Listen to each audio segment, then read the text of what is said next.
போன வாரம் நடந்த முக்கியமான சில நிகழ்ச்சிகளை தான் அந்த பதிவில் நம்ம பார்க்க போகிறோம். வியாழக்கிழமை அன்னைக்கு காலையில் பல பெண்களுக்கு வந்துட்டு அவங்களோட அக்கௌண்ட்டில் வங்கி கணக்கில் வந்து 5000 செலுத்தப்பட்ட அந்த செய்தியை பார்த்து அவங்க எல்லாருமே ரொம்ப மகிழ்ச்சி அடைஞ்சாங்க.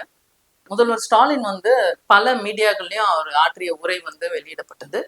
அதில் அவர் என்ன சொன்னார்னா, இந்த 3 மாதம் வந்து இந்த பணம் உங்களுக்கு வரல, ஏதோ ஒரு விதத்தில் சுப்ரீம் கோர்ட்டாலேயோ இல்லை எலெக்ஷன் கமிஷனாலேயோ இந்த பணம் தடைப்பட்டுச்சுன்னு சொன்னால் கொடுக்கக்கூடாது அப்படின்ற ஒரு நிலை வர்றப்ப நீங்கள் எவ்வளோ கஷ்டப்படுவீங்கன்னு எனக்கு தெரியும், அது எவ்வளோ வலியை ஏற்படுத்துன்னு எனக்கு தெரியும். அதனால உங்களோட கஷ்டத்தை புரிஞ்சுட்டு தான் நான் முன்னாடியே 3000 ரூபாய் 3 மாதத்துக்கான தொகையும் ப்ளஸ் இந்த கோடையோடைய அந்த வெயிலோட தாக்கத்தை சமாளிக்கிறதுக்காக ஒரு நிவாரண நிதியாக 2000 ரூபாயும் சேர்த்து நான் உங்களுக்கு கொடுத்துருக்கேன் அப்படின்னு சொன்னார்.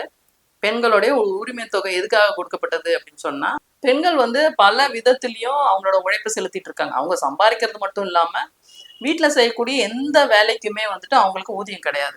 குழந்தைங்களை பார்த்துக்கிறது இல்லை குழந்தைய பெற்றெடுக்கிறது அது ஒரு ரீப்ரொடக்ஷன் தான். அப்புறமா வந்துட்டு பெரியவங்களை பார்த்துக்கிறது, கணவனை பார்த்துக்கிறது, இப்படி பெண்களுடைய உழைப்பு மற்றதும் சுரண்டப்படுது. அதுக்கான ஒரு ஒரு காம்பன்சேஷன் எதுவுமே கொடுக்கப்படலை குடும்பங்கள்ல அப்படின்ற ஒரு பார்வையிலேருந்து தான் இந்த உரிமை தொகைன்றது பிறந்திருக்கு. இந்த உரிமை தொகைன்றது அந்த பெண்ணுக்கானது. ஆனா அந்த புரிதல் கூட இல்லாம முதல்வர் பேசுறப்ப அவரோட நீங்க ஸ்பீச்சை கவனிச்சிங்கன்னா உங்களுக்கு தெரியும். அவர் சொல்றாரு, இந்த தொகை என்பது உங்க குடும்பத்துல இருக்கவங்களுடைய இல்ல பெரியவங்களுடைய மருத்துவ செலவுக்கு இது தேவையா இருக்கும். இந்த தேர்வு எழுதுற காலத்துல வந்து உங்க பிள்ளைகளுடைய உணவு மற்றும் கல்விக்கான ஒரு செலவுக்காக இந்த பணம் இருக்கும். இதை 3 மாசத்துல வந்துட்டு நீங்க 3 மாசத்துக்கானதுன்றதுனால கொஞ்சம் வச்சு செலவு பண்ணுங்க, அல்லாம முடிஞ்சா சேமிங்க இந்த 5000. இப்படியான ஒரு விஷயத்தை தான் அவர் பேசுறாரு. முதல்வருக்கு உரிமை தொகைன்னா என்ன புரிதல் இருக்கா? யார் அவருக்கு ஸ்கிரிப்ட் எழுதி கொடுக்குறாங்கன்னு தெரியல. இந்த அரசுக்கு பெண்களை பத்தின எந்த புரிதலும் இல்லைன்றது தான் இதுல இருந்து நமக்கு தெரிய வருது. இன்னொரு அடுத்த விஷயம் பாத்தீங்கன்னு சொன்னீங்கன்னா, ஏற்கனவே வந்து சுப்ரீம் கோர்ட்ல ஒரு வழக்கு நிலுவையில இருக்கு. அதனாலதான் நான் வந்து இதை வந்து முன்னாடியே நாங்க கொடுக்குறோம்.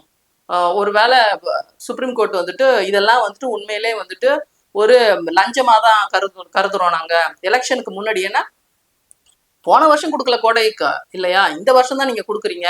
ஆனா இது வந்து அதனால வந்து மக்கள்கிட்ட ஓட்டை பெறதுக்கான ஒரு லஞ்சம் தான். நீங்க அரசுல இருக்கிறதுனால உங்களுக்கு இந்த வாய்ப்பு இருக்கு, ஆனா மற்ற வேட்பாளர்களுக்கு வந்து அந்த வாய்ப்பு இல்லாம போகுது. அப்போ ஒரு ஃபேர் எலெக்ஷனுக்கு வாய்ப்பு இல்லை, அதனால நீங்க வந்துட்டு இதை கொடுக்க கூடாது அப்படின்ட்டு எலெக்ஷன் நேரத்துல தடுத்துடுவாங்க. அதனாலதான் நாங்க இதை முன்னாடியே கொடுத்தோம்னா அப்ப சுப்ரீம் கோர்ட் சொல்றது ரைட்டு தானே? அப்ப உங்களுக்கு அந்த ஒரு வாய்ப்பு இருக்குன்னு சொல்றதும் ஒரு ஃபேர் எலெக்ஷன் நடத்த முடியாதுன்னு சொல்றதும் சரிதானே?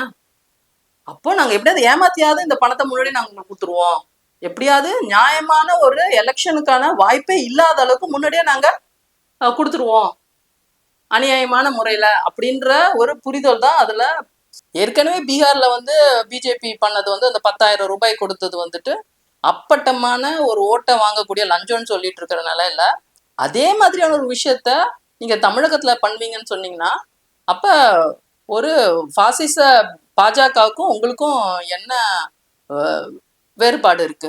நீங்க உங்களோட தேர்தல் அறிக்கையில நாங்க ஜெயிச்சு வந்தா 2000 ரூபாய் கொடுப்போம், எப்படி எடப்பாடியார் சொன்னாரோ அந்த மாதிரி நீங்க சொன்னீங்கன்னா அதை யாரும் கேள்வி கேட்க போறது இல்லை. இல்ல இந்த ஸ்கீம் ஏற்கனவே இருந்திருக்கு, அதை நாங்க வந்துட்டு இப்பயும் நாங்க கொடுக்குறோம்னு சொன்னாலும் அதையும் யாரும் கேள்வி கேட்க போறது இல்லை. ஆனா இந்த மாதிரி ஒரு திடீர்னு ஒரு 2000 ரூபாயை உங்களுக்கு தோணுனே கொடுக்கறது, ஏன்னா இதுக்கான செலவு வந்து அந்த ஒரு நாள்ல மட்டும் 6500 கோடி 6500 கோடி வந்து பொதுமக்களோட பணத்தை தான் நீங்க கொடுத்துருக்கீங்க. எந்த கேள்வியும் இல்லாம அதை வந்து டிஸ்போஸ் பண்ணிருக்கீங்க. அது யாருக்கானதுன்னா உங்களோட அட்வான்டேஜ்க்காக. அப்ப இந்த திமுகவை தவிர அதோட கூட்டணி கட்சிகளை தவிர இதனுடைய பலன் வந்து வேற யாருக்குமே போறது இல்லை. இது ஒரு ஜனநாயகமான ஒரு தேர்தலுக்கான ஒரு முறையா? இது நீங்க எதிர்கட்சியா இருந்திருந்தீங்கன்னா இது மாதிரி விஷயத்த நீங்க அக்செப்ட் பண்ணுவீங்களா? இம்மீடியட்டா நீங்க வந்து ஒரு பெரிய போராட்டத்தை அறிவிச்சிருப்பீங்க, நீதிமன்றத்தை நோக்கி நியாயம் கேட்டு போயிருப்பீங்க. அதனால இந்த மாதிரியான ஒரு செயல்பாடு வந்து ஒரு ஜனநாயகமற்ற ஒரு நியாயம் இல்லாத ஒரு தேர்தலுக்கு தான் இது வழிவகுக்கும். அதை வந்து இது வந்து டிஎம்கே வந்து அவாய்ட் பண்ணும். கடந்த வாரத்துல ரொம்ப முக்கியமான ஒரு விஷயம் பார்த்தோம்னு சொன்னா அது நாம் தமிழர் கட்சியோட மாநாடு தான். திருச்சி ஆலம்பட்டி புதூர்ல வேட்பாளர் அறிமுக கூட்டம் நடத்தப்பட்டது. அதில் எல்லாரும் எதிர்பார்த்த மாதிரி அதிகமான மக்கள் வரமாட்டாங்க. ஏன்னா இப்போ தமிழக வெற்றி கழகத்துல வந்து போன பல இளைஞர்கள் வந்து நாம் தமிழர் கட்சியில இருந்து தான் போயிருக்காங்க. அதனால நாம் தமிழர் கட்சிக்கு ஒரு பெரிய கூட்டம் வராது அப்படின்னு தான் பெரும்பாலானோரோட கணிப்பா இருந்தது. ஆனா எல்லாருடைய எதிர்பார்ப்பையும் பொய்யாக்குற மாதிரி ஒரு 6 மணிக்கு மேல அந்த மொத்த தேடலும் வந்துட்டு நிரம்பி வழிஞ்சதுன்னு தான் சொல்லணும். யூஸ்வலா எல்லா கட்சி இந்த மாதிரியான மாநாடுகளை பார்த்துட்டு சொன்னோம்னா, நிகழ்ச்சி ஆரம்பிக்கிறதுக்கு முன்னாடி சில கலை நிகழ்ச்சிகள்னு சொல்லிட்டு சிலது வந்து அரங்கேற்றப்படும். அதுல மோஸ்டா பாத்தீங்கன்னா சினிமா பாடல்கள்ல இல்ல இந்த மாதிரி குத்து பாடல்கள்ல போட்டுட்டு ஆண்களும் பெண்களும் மோஸ்டா பெண்கள் வந்து கவர்ச்சியான உடைகளை கொடுக்கப்பட்டு அங்க வந்து நடனம் தான் நடக்கும். ஆனா இதுல அப்படிலாம் அந்த மாதிரியான விஷயங்கள் நடக்காம ஒரு தமிழர்கள் கலைகளை வந்து டிஸ்ப்ளே பண்ற மாதிரியான ரொம்ப ஒரு டீசெண்டான ஒரு ப்ரோக்ராம்ஸ் தான் அங்க இருந்தது. அதை நம்ம வந்து அப்ரிஷியேட் பண்ணணும் ஃபர்ஸ்ட். ரெண்டாவது சொன்னீங்கன்னா அந்த தமிழர் கொடி ஏற்றப்பட்டது. உங்களுக்கு தெரியும் கர்நாடகா மாதிரியான மாநிலங்கள்ல வந்துட்டு தேசிய கொடி இல்லாம அவங்க எல்லா ஃபங்க்ஷன்லயும் பாத்தீங்கன்னா அவங்களுடைய மாநில கொடியையும் அவங்க ஏத்துவாங்க. அப்படி இங்கேயும் பாத்தீங்கன்னு சொன்னீங்கன்னா நாம் தமிழர் கட்சி கொடியும் ஏற்றப்பட்டது, தமிழர் கொடியும் அந்த 3 சேர சோழ பாண்டியர்களுடைய அந்த சின்னங்கள் பொறித்த அந்த கொடியும் ஏற்றப்பட்டுச்சு. நாம் தமிழர் கட்சியின் தலைவர் சீமான் பேசுறப்ப என்ன சொன்னார்னு சொன்னா, எங்களுக்கு வந்து ஆள் மாற்றம் ஆட்சி மாற்றம் இல்லை, நாங்க வந்து ஆட்சி முறை மாற்றத்துக்கான ஒரு விஷயத்தை தான் நாங்க முன்னெடுப்போம் அப்படின்னு சொன்னாரு. ஆனா அது எப்படிப்பட்ட ஆட்சி முறை மாற்றம்னு அவர் அதுல விளக்கல.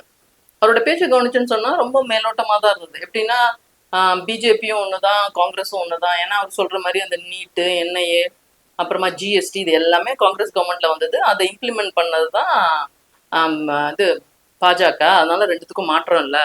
அதே மாதிரி டிஎம்கேவும் ஏடிஎம்கேவும் சொல்றப்ப 2 பேருமே ஒரே கருத்தியல்ல தான் வந்தவங்க, 2 பேருமே ஊழல் கட்சி தான். இந்த மாதிரி ஒரு எதிர்மறைய நெகட்டிவ் பாயிண்ட்ஸை தான் அவர் எடுத்து வச்சாரே தவிர அவரு என்ன மாதிரியான ஆட்சி முறையை நோக்கி அவர் போறாங்க, அவங்க என்ன பங்களிப்பை செலுத்த போறாங்க அப்படின்றத இன்னும் கொஞ்சம் விரிவா அவர் பேசியிருக்கலாம். அதை பத்தி அவர் விளக்கமா பேசலன்றது ஒரு நெகட்டிவான ஒரு விஷயமா நான் பாக்குறேன். இந்த மாநாட்டுல ரொம்ப ஒரு ஸ்ட்ரைக்கிங்கான ஒரு விஷயம் அப்படின்னு சொன்னா என்னன்னா அந்த இளைஞர் பட்டாளம் 234 பேர்ல களஞ்சியம் சீமானை தவிர்த்து மற்றவங்க எல்லாருமே பாத்தீங்கன்னா 40 வயதுக்கு கீழே இருக்கிறவங்க தான். அப்ப இத்தனை இளைஞர்கள் வந்து ஒரு அரசியல் ஆர்வத்தோடு ஒரு விருப்பத்தோட அரசியல்ல பங்கெடுக்க முன் வந்திருக்காங்கன்றத பாக்குறதுக்கே ரொம்ப மகிழ்ச்சியா இருந்தது. அது ஃபாத்திமா போன்ற இஸ்லாமிய பெண்களை பாக்குறப்ப இன்னும் கூடுதல் மகிழ்ச்சி தான் நமக்கு. அப்ப இந்த மேடையில இவ்வளவு இளைஞர்களை பாக்குறோம். அதுக்கு கான்ட்ராஸ்டா நம்ம திராவிட கட்சிகளாகட்டும் காங்கிரஸ் அந்த மாதிரியான பல ஆண்டுகள் இருக்கக்கூடிய கட்சியை நீங்க பாத்தீங்கன்னு சொன்னீங்கன்னா ஃபர்ஸ்ட் 2 ரோ பாத்தீங்கன்னா எல்லாம் 70 வயசு தான். ஒரு ஓல்ட் ஸ்கூல் பாய்ஸ்ன்னு சொல்லுவோம்ல அந்த மாதிரி எல்லாரும் 70 வயசுக்கு மேல. அதுவும் இல்லாம அவங்க பாத்தீங்கன்னா ஒரு 6-7 முறை வந்து சிட்டிங் எம்எல்ஏவா இருப்பாங்க. யாருக்குமே வாய்ப்பு கொடுக்கறது இல்லை. அப்ப அவங்களுடைய மகன்கள் இப்ப வந்திருக்காங்களா அரசுல அவங்களுக்கு 50 வயது தொட்டிருக்காங்க. அப்ப இப்படி ஒரு பகுத்தறிவுக்கும் உகந்தது இல்லை, ஜனநாயக முறையிலும் அது சரியில்லாத ஒரு விஷயமா தான் நமக்கு தோணுது. ஏன்னா இந்த ஒரு ஜனநாயக செட்டப் ஒரு டெமோக்ரட்டிக் செட்டப்ல வந்துட்டு யாருக்கெல்லாம் அரசியல்ல பங்கேற்க விருப்பப்படுறாங்களோ அவங்க எல்லாருக்கும் ஒரு வாய்ப்பு அளிக்கப்பட வேண்டும். அப்படியான எந்த வாய்ப்புமே தமிழகத்துல கொடுக்கப்படல. இந்த திராவிட இந்த 2 கட்சிகளாலும் அப்படியான ஒரு வாய்ப்பு இந்த தமிழக இளைஞர்களுக்கு கொடுக்கப்படவே இல்லை. ஸோ அந்த கான்ட்ராஸ்ட் வந்து நம்ம ரொம்ப தெளிவா இதுல பார்க்க முடிஞ்சிச்சு. இன்னொன்னு இந்த இளைஞர்கள் யாருமே தேர்தலில் வெற்றி பெறுவாங்களான்னா கண்டிப்பா கிடையாது. சீமானே வெற்றி பெறுறது கூட ரொம்ப கேள்விக்குறிதான். ஆனா இந்த இளைஞர்கள் எல்லாருமே அடுத்த 1 மாதமோ 2 மாதமோ பல மேடைகள்ல பேச போறாங்க, பல கூட்டங்கள்ல பேச போறாங்க, மக்களை சந்திக்க போறாங்க, பிரச்சனைகளை இவங்களோட கொள்கைகளை இவங்க எடுத்து சொல்லணும், மக்களோட பிரச்சனைகளை இவங்க உள்வாங்கணும். இப்படியான ஒரு அரசியல் படுத்துதல் ஒரு அரசியலை வளர்த்தெடுக்கிறத ஒரு விஷயத்துக்காக நம்ம சீமானம் பாராட்டணும். இந்த இளைஞர்கள்லாம் ஜெயிக்கிறதுக்கான வாய்ப்பு இல்லைன்னு நமக்கு தெரியும். ஆனா இந்த அரசியல் படுத்தப்பட்ட இளைஞர்கள்ன்றது இந்த தமிழ் சமூகத்துக்கு ரொம்ப முக்கியமானவங்க. ஏன்னா இனிமே நடக்கக்கூடிய சமூகத்துல நடக்கக்கூடிய பிரச்சனைகளை இவங்களுக்கு எதிர்த்து இவங்க கண்டிப்பா குரல் கொடுப்பாங்க. திராவிட கட்சிகளுமே வந்து அவங்களுக்கு கீழே அடுத்த தலைமுறையினரை வந்து ஒரு திராவிட கருத்தியல்ல பெரியாரிய கருத்தியல்ல அவங்க வளர்த்தெடுத்திருக்காங்களான்னா அவங்களும் செய்யல. அப்படி பாக்குறப்ப இன்னைக்கு தமிழகத்துல நாம் தமிழர் கட்சியினுடைய அந்த இளைஞர்கள் வந்து மற்றவர்களை விட அரசியல் ரீதியாக ஒரு புரிதலோடு இருக்கிறத வந்து நம்ம ஏத்துட்டு தான் ஆகணும். ஒரு சமூகத்துல இருக்கக்கூடிய ஒரு இடஒதுக்கீடு உறுதி செய்யப்பட்டாலும் கூட அரசியல் ரீதியான ஒரு இடஒதுக்கீடு வந்து சமமா கொடுக்கப்பட்டதா அப்படின்னா கண்டிப்பா இனி வரைக்கும் இல்லை. அதை வந்து இந்த மேடையில நம்ம பார்க்க முடியுது. ஒரு அதுக்கான ஒரு ப்ளூ பிரிண்ட் மாதிரி எப்படி அரசியல்லையும் ஒரு இடஒதுக்கீடு இருக்கணும் அப்படின்றதோட ஒரு ப்ளூ பிரிண்ட் மாதிரி தான் அந்த வேட்பாளர் அறிவிப்பு அந்த மாநாடு இருந்தது.